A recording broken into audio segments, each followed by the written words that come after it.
Say it's St. Louis, it's July, it's 100% humidity.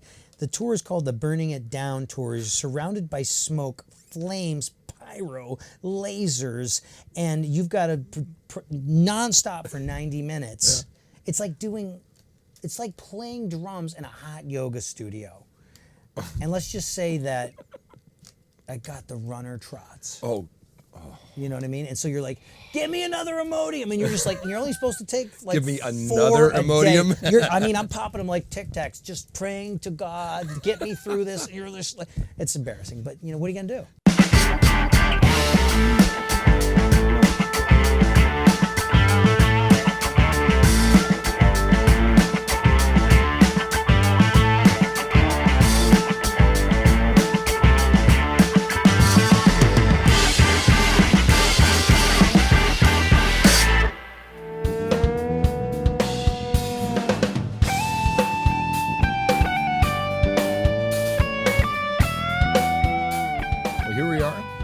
EnterTalk Radio, Caffeine TV, and we're doing a thing called Drummer's High. And what the idea is it's not to talk about how to drum. It's not to talk about different techniques. It's about the fun and the joy of drumming. And I've got a guy who absolutely epitomizes this, Rich Redmond. Hell of a dude. Thanks for having me. This is great. Every drummer has a transformative moment when they're playing. I call mine the drummer's high, which is why we're doing this. And it is when the band is doing so well and you're having such a good time playing that all of a sudden you are no longer on stage. You're in a different place. Yeah. And everything is perfect. Yeah. Tell me about yours. That's the goal. I mean, especially for like a side man, you know, my role in my band, I've been there 20 years, the same guys. But the idea is to lead that band and drive that band. But I think a good drummer is a person that can take direction and be a leader, but also is following at the same time, and you're listening and you're using your ears and all your senses. And we're like the Leonard Bernstein of our band. We really are. So it's my goal every night to kind of lose myself, have the muse on my shoulder, and she's like, "We got this. You're not rushing. You're not dragging. There's an even tone coming from all your limbs. You're smiling. You're entertaining. You're communicating with the audience. You're bringing them into your special place." So some nights are better than others. You know, we're humans, but I focus on that consistency of trying to get myself and the band to that special place every night. And when you get there, what do you call it? What do I call that? Yeah, like you're in the zone. It was a perfect show. The muse was with us. That was, you know, you get off stage and, you know, I'm accountable to all my guys. You know, we've been playing together for 20 years, so it's like every night we're off stage, we're like, hey, you know, the second bar of the second verse on the 8th song, I thought you said we were going to do a long note instead of a short note. So, you know, we high five each other, we hug each other out every night. It's an awesome thing. Yeah. The other members of the band will give hugs? Well, I initiate. Of course you do. Of course you do. I'm Italian. And right. Italian. Yeah. One of the best parts about being in drums is that drummers are never afraid to see other drummers and say hello and give what has been referred to by other people inside and outside the industry as the drummer hug. It's the drummer hug, and it's like we just have the special fraternity. You know, no matter where you go, it transcends language and cultural barriers. You know, if you're hitting something with sticks or making noise, there's that immediate connection with that other person, and that's why it's so great to go to shows like the NAMM show or the Percussive Arts Society, and you see all your colleagues. And we just got back from the NAMM show, 4 very long days of hugging people from around the world, going, "What are you up to? What are you working on?" You know, it's an awesome fraternity. So us drummers being different from other members of the band, no question about that. Give me some. Any stories that you can think of where that has been really epitomized, or you can, or it's funny about the differences between us and the rest of the band. My band is just like culturally diverse. You know, we got a guy from Des Moines, the cornfields of Des Moines. We got a guy from upstate New York, you know, like way bordering up on Canada.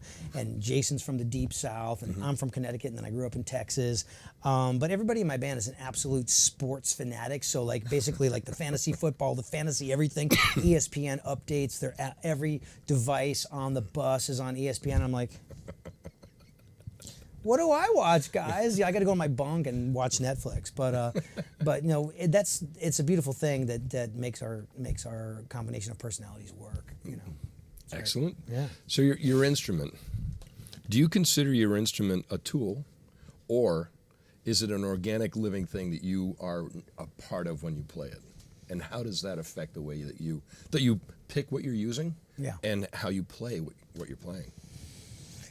It's definitely a tool for making music, but I think the longer we play the drums or play a musical instrument, we put in our 10,000 hours, which I tell students all the time, hey, are you ready for this commitment? Because we're looking at 10,000 hours. The Malcolm Gladwell theory is that you got to practice 8 hours a day, 7 days a week for about 6 years, So I mean, I think to myself, oh my God, that was easy. I did that before I missed my childhood, just playing in a dark room, fantasizing in El Paso, Texas about getting on the stage with really good musicians.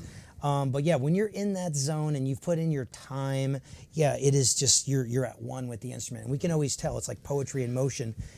We can always tell where the person is in their journey and how much time they've put in to that, depending on how they look and sound. And the confidence that they have when they're playing. Confidence, drummers definitely. We're not cocky, but we're like, a drummer has to be the most confident person in the band because we're the leaders. Well, yeah. It's our rhythm or everybody's in trouble. Yeah. Yeah. Okay, so when you're playing... Do you want a water? I probably should. I should get you water. Here. Yeah, my wife always gives me a hard time. She said, every time it's supposed to be quiet, you start coughing. Just barely cracked it. Thanks. But we did just finish NAMM, so it's kind of difficult. Right. NAMthrax. When you're playing, I know that the music is king, but at the same time, who's in control? Is it you, or is it the music? Is it the emotion, the physicality? What is it that makes you are deep in that zone? What gets you? Well, we're talking about the muse, is the Greek goddess that drives us and helps us in the performance. If we're talking about mythology, but I always think about this little gal that's on my shoulder, and she's like, we got this. It's going to be a great night. But yeah, I think it's a combination. And drums are such a physical instrument. Oh, yeah. We physically you can see our passion, you can see our emotion in a physical way. I mean, last night I just played the Viper Room. I went down there.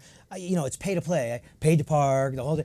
Spent the time learning the songs. You wait in line to get up on stage, and then you get up there, and it's like, I mean, literally, I got off stage after 3 songs, and I could wring out my shirt. And that's commitment, that's passion, that's a commitment to the music and the band and bringing the music to life. And I don't care if I'm playing in front of 5 people or 50 people or 500 people or 50,000 people, you're gonna get the same thing, because that's a commitment that I know that I owe that to that audience member to give them my best. Plus, I have to be accountable to myself. I have to be able to look in the mirror every morning and go, you give people your best at all times. So I don't know. I think it's a combination of praying to the music gods, and then we help each other. Praying to the music gods. You asked. So when you're playing, and you're getting into it like you are, are you thinking of it as a physical, or an emotional, or completely both of them mixed together in a perfect merger? Perfect merger. Yeah. Yeah. Perfect merger. Because we need the physical to present the technical, and the technical is used to create an emotional response. It's almost like an actor. It's like you have some great actors that are literally, they have no training whatsoever, but they have a knack for it. They have a gift, and they can be in the moment. And then you have other people that are like, oh, I studied this at this school and this school and this school. There's so much technique, and they have so much technique, and they have to almost forget about the technique. But the 2 people could be up for the same role at 2 completely different trainings, but both still do the job. Both valid. Both valid. Very valid. Absolutely. So, a friend of mine like Lib DeVito. Didn't really take much lessons. So for him, it's all about the emotion. That's how he plays. And then I was talking with Tony Bronigal last night. Do you know Tony? Yeah. Yep. And we were talking about what is it that that a drummer is, what makes that perfect sound when you're playing. And he said really for him, and a lot of people who play with singers, it's about the snare and the singer dancing the whole time. Does that make sense to you? Well, yeah, for me, I talk to the kids to get them in the zone about even thinking about a career in popular music. So I talk about the money beats, and the main thing is the relationship between the kick drum and the snare drum, and choosing the right pattern for the song, the basis, your cake. And then choosing that pattern, committing to that pattern, and then what separates the men from the boys is that ability to give that space and make it feel good and keep it in time and feeling good for 3.5 minutes. And then within that structure, add the right amount of icing, and then at the same time be able to telegraph into various sections, but still always be subservient to the song that's being sung, the lyrics. That person is the person that's cutting your check. You know, they're writing the song about the heartbreak or the romance or lust or life in Middle America, or they're telling you a story, and it's not about the drums. And I mean, Tony knows that very, very well. He played on that song, "I Can't Make You Love Me." Right. They couldn't get the track. They call him in, boom, magical. He knew the right thing to do, the rivet cymbal and the right brush pattern, and listening to the vocal. What's the loudest thing in a good drummer's mix?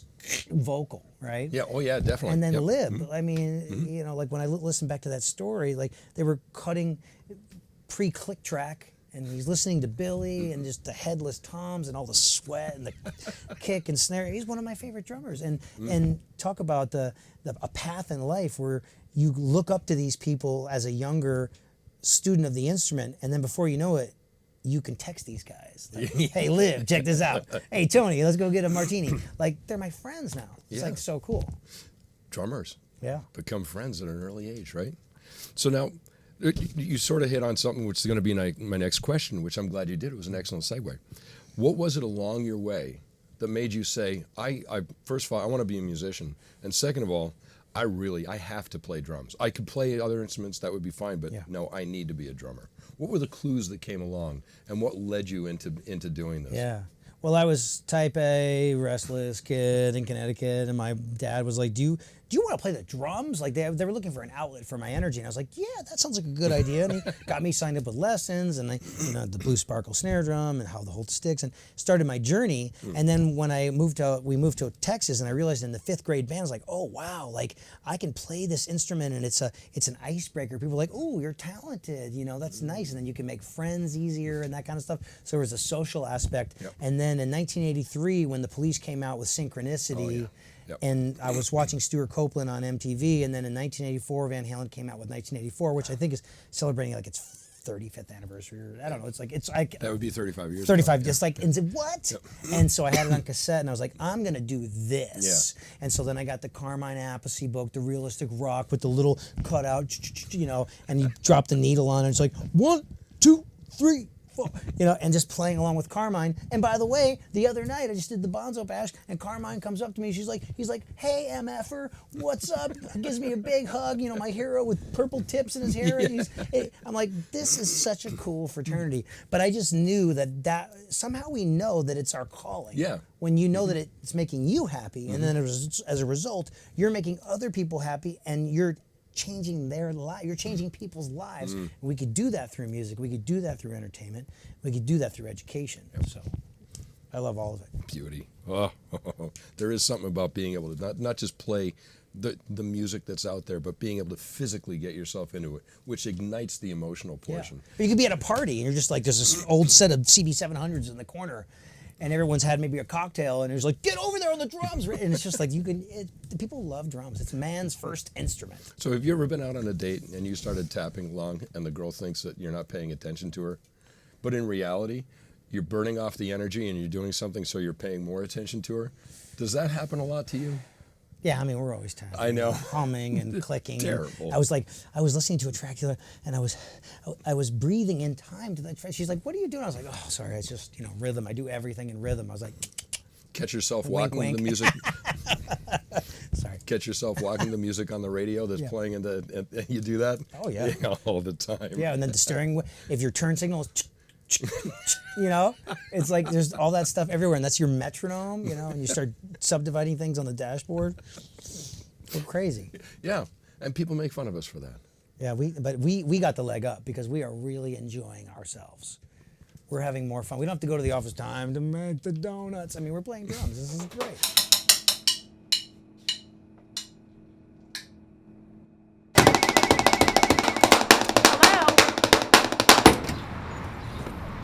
Sorry, dude. Gotta go. Rich. Sorry, dude. Oh, I met your wife and everything, man. And every day when we hear those things, we're thinking and practicing. You think a guitar player could do that? They can't be moving their fingers on a bottle of water and feeling like they're playing. No, that's right. No? Everything's a percussion instrument. Anything know. you could beat, rattle, scrape, rub, strike is a percussion instrument. So at the booth, we were just, as you said, we had just finished NAMM. I was there, and there was a pail that was kind of V-shaped like this, flat on the bottom. Sounded great. Did you hear it? Did you see it? No, I was going to say it Somebody sounded great, stuck didn't it? rattles all over the Oh, thing, and cool. I'm looking, thinking, really? And then next thing I know, Alex Acuna, who, he could play a salt shaker. Yep. He picks it up and he starts playing it, and I thought, there is nothing that is not an instrument. Boy, being a player, a drummer, percussionist, you can do anything. Yeah. Oh. I used to work comedy clubs with a friend of mine, Billy Hahn. He plays drums for Colby Calais. Really yeah. cool singer-songwriter. So we had this group called Strike That, and our whole thing is that we would open up for comedians, and we'd like, all right, tonight is office supply night. So we'd have a filing cabinet, a stapler, a scotch tape thing, and a ruler, and we would only play these like certain objects, a trash can, and I would be like,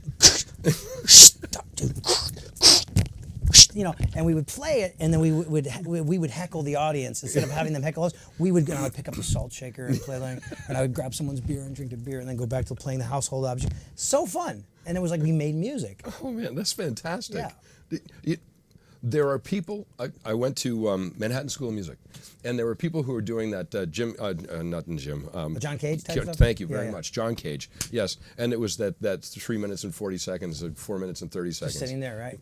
No, they said you can have any instrument that you want. You can make anything that you want. Let's see how creative you are. There was somebody who decided to take garlic and peel that, and that was their rhythm instrument. Somebody also had a cup that when you rubbed it over wood would make a different sound. Yeah. The people who were over in the corner that had the drums, I feel badly for them. Although the world needs accountants. Yeah. Right. My dad's an accountant. Like I said, I love it. the world needs accountants. Yeah, totally. He's like, have you done your taxes yet, son? God bless him. Love it. I tell everybody, no matter what, take an accounting course. You don't have to go through the whole thing. Take the accounting course. Because they're not teaching it in school. No, they're not but you teaching need kids it. how to balance checkbooks. Absolutely not. We're getting off topic anyway. Yeah, Okay, let's see. Your instrument, the way that you play it, and as a living instrument, do you find that as you're playing it, it changes over time? And while, say, like for example, cymbal being a living metal, you can hear it over time sort of change and mellow. Do you find that with everything else? And do you feel that you are, I hate saying the word feel, do you feel that you are imparting your energy into that, and that's part of what's changing it? Sure. I mean, let's talk about cymbals. For me personally, I don't like cleaning cymbals. I like the stuff that happens to cymbals over time. Right. And you get those guys that go and they bury the cymbal in the backyard because they want that perfect Mel Lewis sound or whatever. Do you do that? We did that. Okay, yeah. And then, but it's showbiz, and so my drum tech is like, well, we're under the hot lights, and people want them. So he clean. Guys, gotta clean it. Go ahead, kid, because I wouldn't do it. But yeah, over the years, a drum, like the wood changes and matures and starts to change. It is an organic instrument. Our instrument is made out of all organic materials, really. Not the I mean, a heads. lot of it, not the heads, but they're more reliable now. So But yeah. Do you think that energy that you're putting into it is changing it as well? It's not just that they're aging and maturing, but part of what you do. Oh yeah, because our touch Yeah. allows us to create tone, and then we shape that tone with technique, and we use those as tools to create our sound, and the sound is in our hands, and we could take that with us. So I think a good competent drummer essentially can go to Korea and get a backline drum set with CB700 drums and old hydraulic heads and old camber cymbals or something, and and still somehow make it sound like themselves. It's not the gear, it's our essence, it's our essence plus our whatever that is, our gift that's in our hands that makes it sound the way it is. Well, it'll sound like you, but it'll sound like you singing through a bad microphone, right? Right, Yeah. but still, that it's like Clapton's not gonna say, "Oh my God, there's these great pedals on sale at Guitar Center." It's in his tone is in his hands, Yeah. and he can take that with him anywhere. You sure can. Yeah. Okay, the strange rituals, like the strange things like Raul Rico taping his fingers and the way he does that, Yeah. and odd things that you do. What are those things that you do before you play? And do they affect the way you play? I don't think my things are strange. It's very simple. Like my band gets together, like 2 hours before the show in like a dressing room. Yep. And for me, I've got the pad out, and I'm doing singles and doubles and accents and flams and all that kind of stuff in time to whatever music they're listening to at the time. It's like their music is my metronome. And then I stretch twice a day, and I do all the, the marching band, the things to stretch everything out. And then 1 hour before the show, I cut off all liquids, because the worst feeling in the world for the aging prostate is to have to pee in front of 50,000 people, and you're like, oh my God, I'm only on the second song. 22 to go. That is not fun. So I cut off all liquids an hour before the show, do my warm-ups, and then right before we go on stage, like 5 minutes before on stage, we have this ritual with my band where, since I do a little bit of motivational speaking, they're like, Rich, you got it. All right. So it's almost like a huddle. And so I have to come up with something completely unique and different every night that usually reflects the culture of our band, things that we were working on, things that we're proud that we've accomplished, and what city we're in.